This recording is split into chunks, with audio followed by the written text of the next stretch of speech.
Yan, pansinin nyo yung channel 2. Okay? Kapag ganyan yan, kadalasan nadadali dyan is yung fuse nya.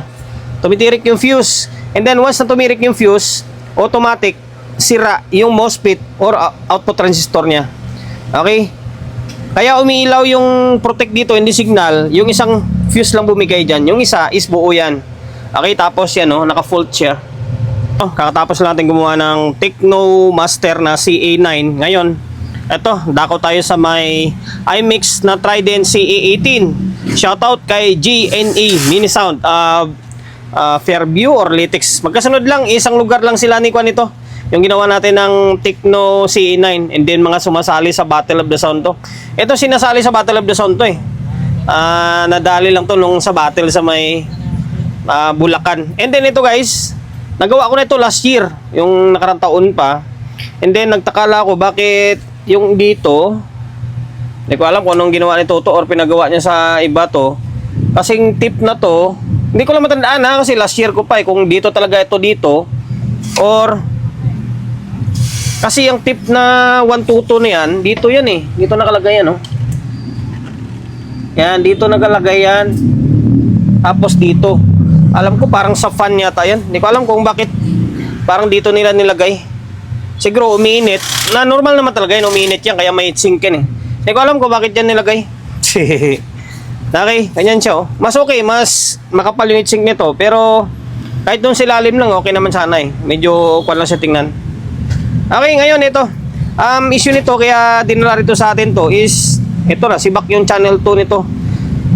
Sinali to sa may battle sa may Bulacan, doon tumirik. Na normal na naman yan, once na sumasali ka sa mga upas or Battle of the Sound, hindi talaga maiwasan yan na masisiraan ka. Normal lang yun kasi hatawan yun eh, bakbakan yun, kaya nga battle eh. Okay, kung ayaw mo masiraan, huwag kang sumali.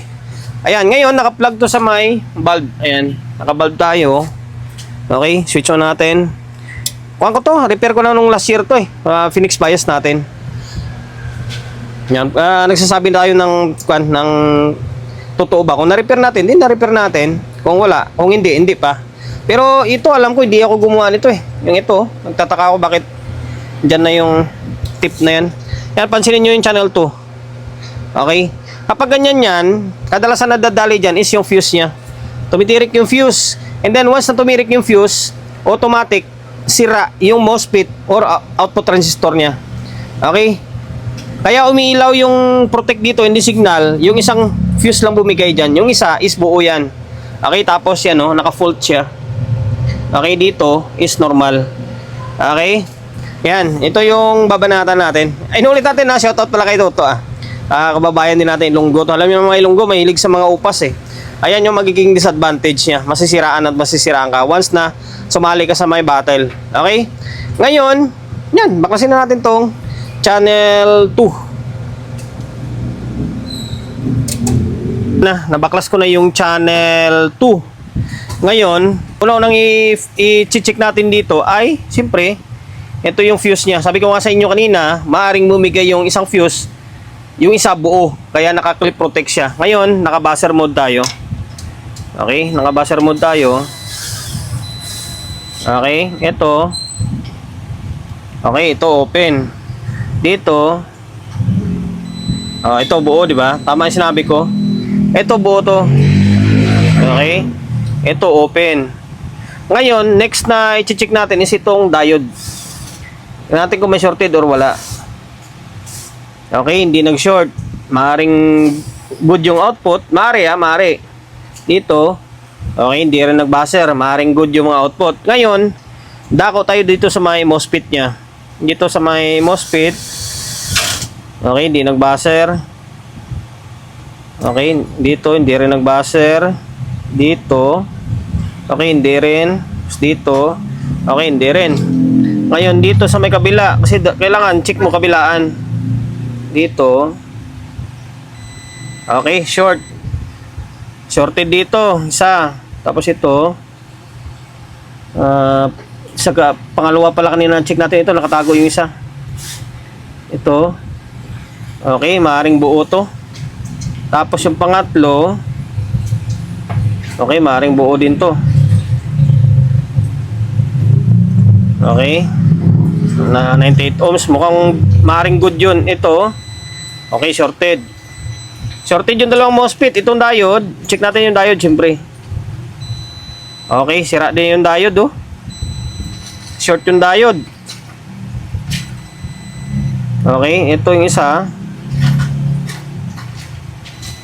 Oh, shorted. Short, mukhang short din. Okay. Parang hindi ah. Ito. Confirm tong shorted yung isang diode. Dito sa kabila.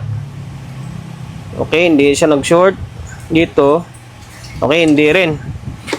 Ngayon, alam na natin, maaring good dito sa may power transistor niya. Maaring good yung power transistor niya. Ngayon, ang pinaka-concern is MOSFET. Okay, dito, mukhang dalawa yung nadali dito, tapos isang diode. Okay? Ngayon, kalasin natin yung output. Tapos, yung mga sira na pyesa. Confirm, dalawa yung nasira. Itong diode, check ko mukhang buo naman. Baka siguro nag-buzzer kanina yon dahil dito sa may MOSFET. Okay, ito siya oh. Buti sakto, may naiwan tayong dalawa pa oh. Saktong-sakto na lang, dalawa na lang talaga yung naiwan ko na MOSFET na 7010. Kailangan ulit mag-stock. Dalawang klase yung 7010 eh. May 7010 na malalaki. Merong maliliit. Ito. Ako, ma-check natin to ng kwan. Shorted talaga siya oh.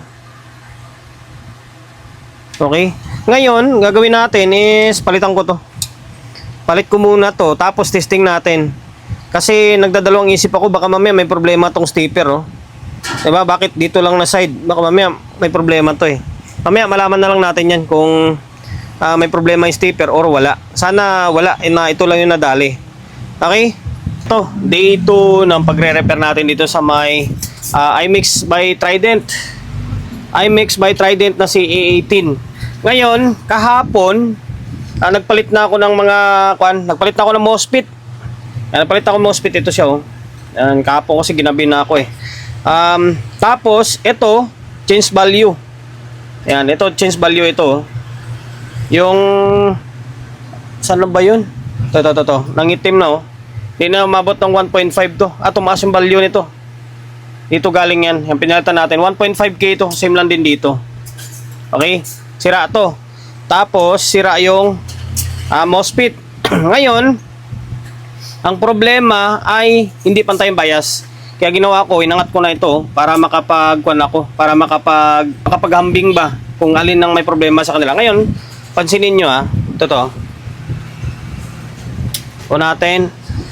Doon ko nalagay yung tester natin oh. Natutumba kasi siya, nawala na yung stand sa likod niya eh. Ngayon, pansinin nyo ito yung umulan na. Ito yung bias niya. Ay, balik. Nakuan tayo. Okay. Ngayon, ito yung bias. Ulan na. Walang bias yun oh. O meron man mababa. Ito yung kabila. Pansinin nyo. Hindi sila pantay oh. Okay. Yung sa kabila na good ay ito. Dapat ganito siya. Yan, 0.24. Pero sa tester, sa digital tester, mga nasa 0.3 lang yan. Ngayon, sinuyod ko na, siyempre. Kapag ganyan, magsusuyod ka na dito sa may OP amp niya. Ito nga, nagpalit na nga ako kanina ng 5532. Akala ko sira to. Ito siya oh. Ayan, buo naman pala ito. Pinalitan ko pa. Although, pwede pa naman yan. Ngayon, suyod ako ng suyod dito. Halos wala akong makita. Okay? Ngayon, mga resistor dito, basta mga side dito sa OP amp, na-check ko na buo. Kinompare ko na dito sa may kabila. Isa lang yung nakita kong problema. Ngayon, ito, tester natin, X100. Sana di marinig yung background nga ulan. Maulan dito ngayon. Ngayon, ito siya, oh, ito. Ito. Ito yung diode na to, T4. Switching diode lang naman ito. 4148 lang ito eh. Ito siya oh. Ngayon, testerin ko short ito. Kailangan, testerin ko. Ayan oh. Okay? Short siya, di ba? Ngayon, ito yung isa, oh. Pansinin nyo. Yung isa, oh. Dapat ganyan lang yung reading. Okay?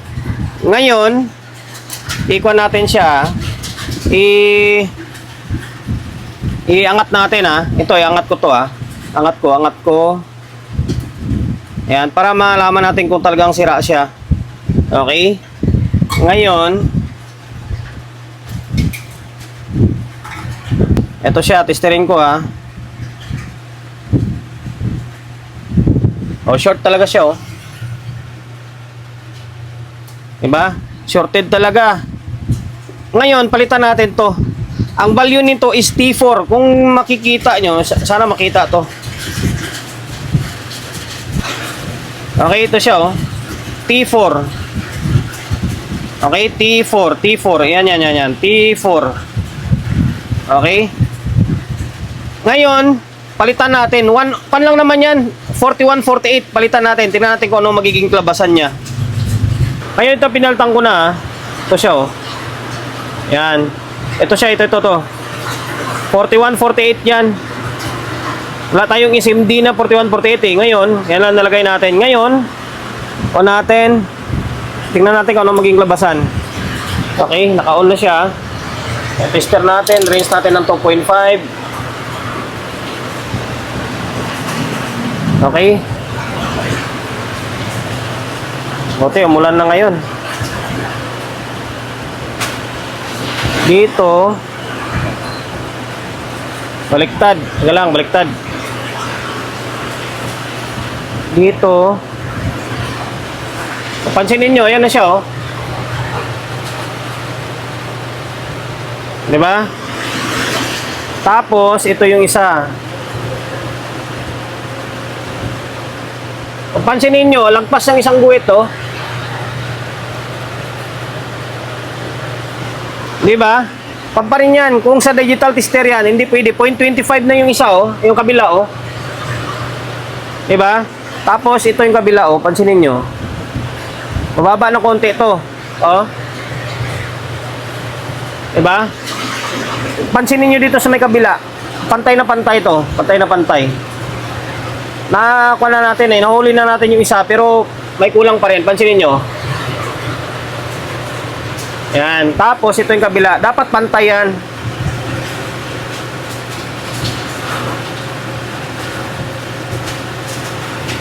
O, yan, o. Pantay na pantay, o. Diba? Ngayon, off muna natin. Meron pa isang problema, eh. Okay, naka-off na. Ito yung isang problema pa, o. Tester natin, range natin ng 100. Ito pa yung isang problema, o. Resistor. May na-open na resistor. Ito siya, oh. Pansinin nyo to. Change value to or open. Pansinin nyo. Ayan, oh. Diba? Tapos ito yung kabila. Ito. Layo ng tester natin, eh. Ito. Dapat yun yung reading nyo. Tapos yung value nito ay 270K. Ay, 270 ohms. Ito siya, ito. Yan. 2,700. Okay? Panto, parang 2.7 eh. Panto, nag-change value. Ngayon, palitan ko to. Pasensya na, masakit yung lalo muna natin kakuan. Maingay yung ulan. Palitan natin to. Bumunot na lang muna tayo ng 270 na sa ibang mga board. Ito siya, ito. Binunot ko to. Ito yung tinanggal natin. Dito galing yan. Ngayon, pinaltang ko na yan, ha. Pan lang, naghanap ako ng mga board ng mga scrap ko. SMD. Hindi ko mahanap yung 270 ohms ko na malaki. Ngayon, ito yung reading niya. Pansinin nyo. Tataas yan. Oh. Okay, yan. Pares na yan dito. Papares yan dito. Pansinin nyo. Oh, di ba? Okay. Tapos, ito yung resistor na tinanggal natin. Wala nang reading to, eh.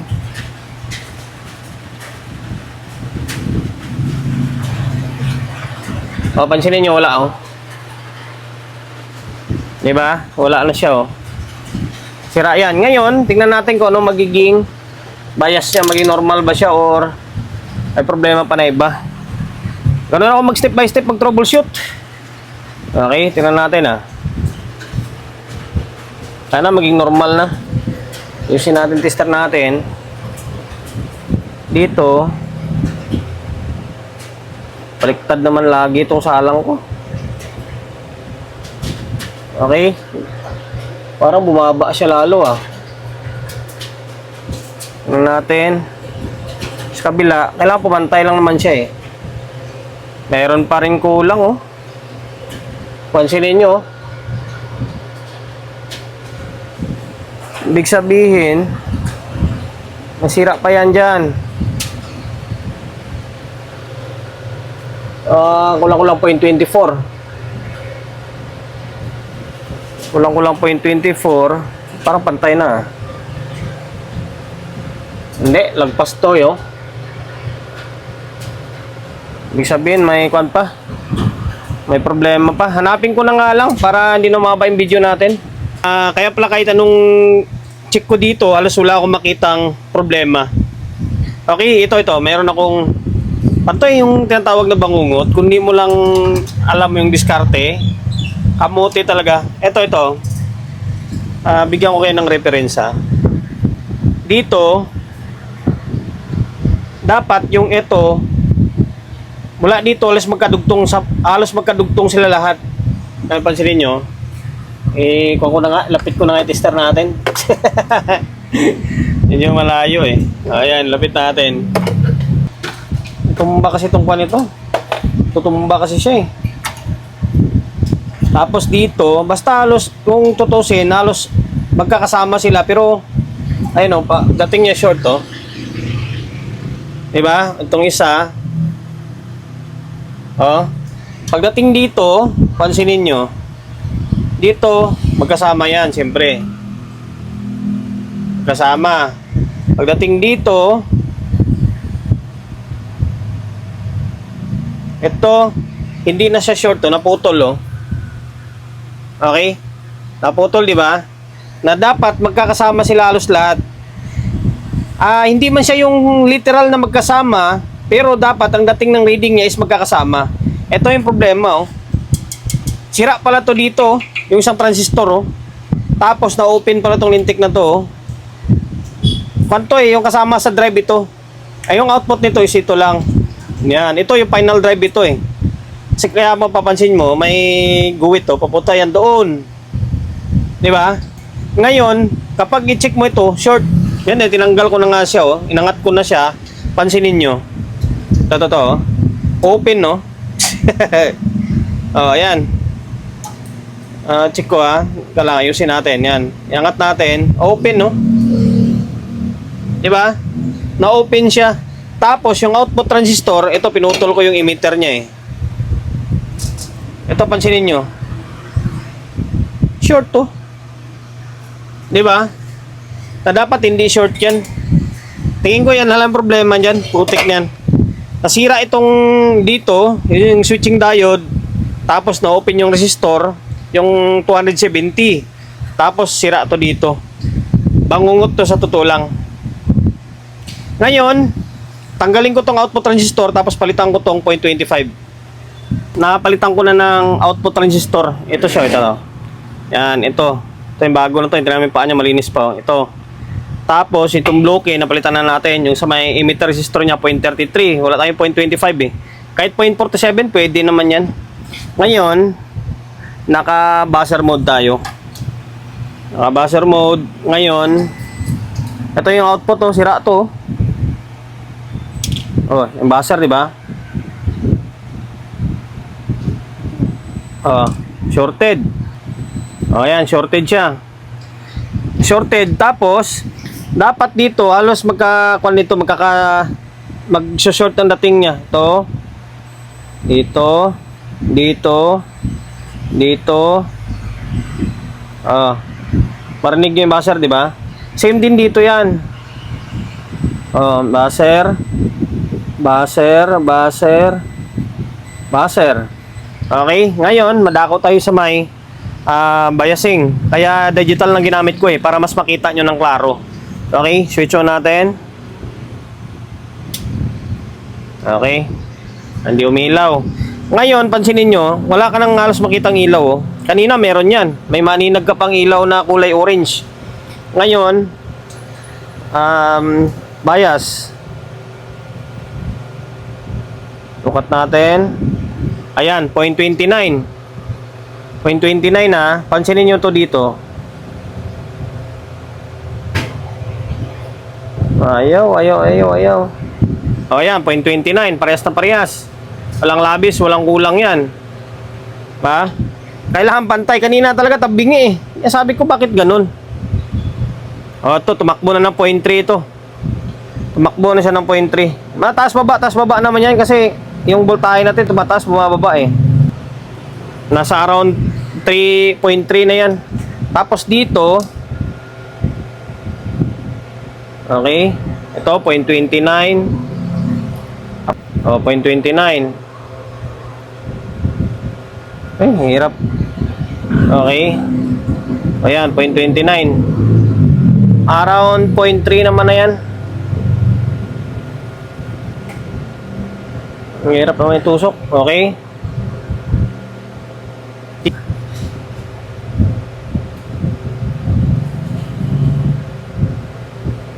Wala na yung pagka-pointed ng kuwang ko Ayan kulang-kulang.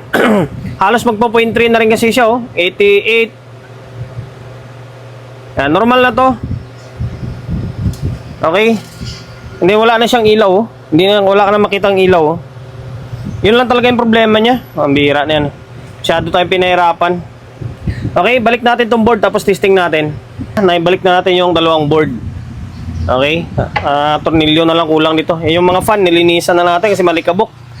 Ayan, konting compressor pa. Ngayon, switch on. Okay.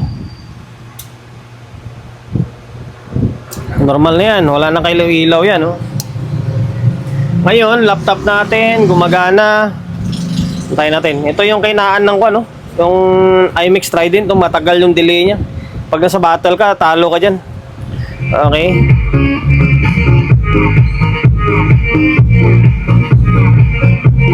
Okay. Dito.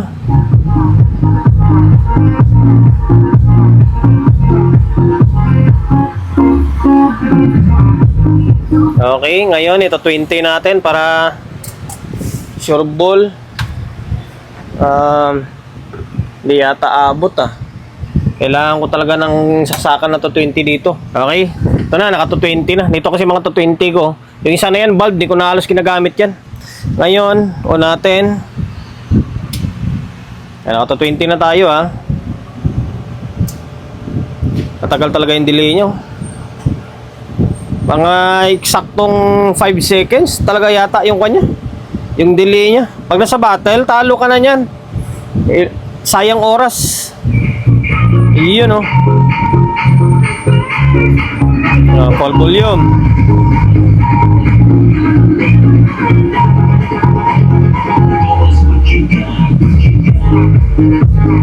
Okay. Okay, makaperate pa tayo. Okay na. Medyo pinahirapan lang tayo ng konti. Naka-protect and then signal, sibak yung mga MOSFET. Okay, sibak yung mga MOSFET. Tapos, alin pa ba yung pinaltangkuan ko? Ito. Yan, yung 1.5 na to. Nalusaw. Naiba na yung value nito Tapos, ayun, yung pinaka nahirapan ako dun sa isang yung isang transistor na nakatago yung sikreto. Tapos sira yung diode, yung switching diode na 4148. Okay, basta sundan nyo na lang yung video natin. Okay. Sana nakapagbigay idea tayo sa mga kapwa natin technician na mga bago-baguhan lang syempre. Sa mga veterans, wala. Very basic na lang sa kanila ito. Kung paano mag-repair ng ganitong klaseng unit. iMix na CA18 naka-protect signal. Okay, and then dahil lumabot ko sa part ng video natin na ito at hindi ka pa rin nakapag-subscribe dyan subscribe ng YouTube channel natin Pindutin mo yung bell button sa gilid, select mo yung all. Yan, kapag napindot mo yan, manonotified ka kapag meron tayong bagong upload na video. Nag-upload tayo ng video, 1 beses, 2 beses kada araw. Okay, God bless and then peace out in lahat.